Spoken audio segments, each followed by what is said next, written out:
Hi friends, चला तर आज आपण लिंबाचं क्रश लोणचं बनवणार आहोत। हे तुम्ही उपासासाठी पण खाऊ शकता। त्यासाठी मी इथे 5 ते 6 लिंब थंड पाण्यामध्ये स्वच्छ धुवून घेतली आहेत। त्यानंतर आपल्याला लिंब पूर्ण कोरडी होईपर्यंत स्वच्छ पुसून घ्यायचे आहेत।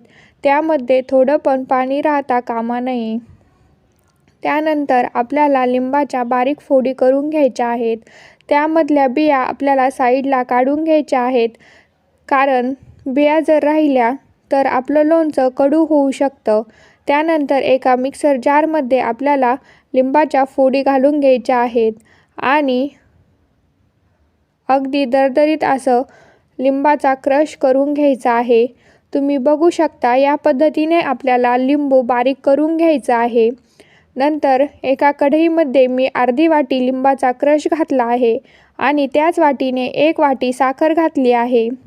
अर्धा चमचा मीठ घातलं आहे आणि अर्धा चमचा लाल तिखट घातलं आहे आणि चांगले मिक्स करून घेतले आहे। सुरुवातीला आपल्याला गॅसची फ्लेम फुल ठेवायची आहे। साखर विरघळल्यानंतर आपल्याला गॅसची फ्लेम लो करायची आहे आणि चांगले हलवून घ्यायचे आहे।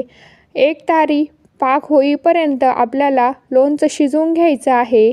त्यानंतर थंड झाल्यावर आपल्याला बरणीमध्ये लोणचं भरून घ्यायचं आहे। तर रेडी आहे आपलं लिंबाचं क्रश लोणचं।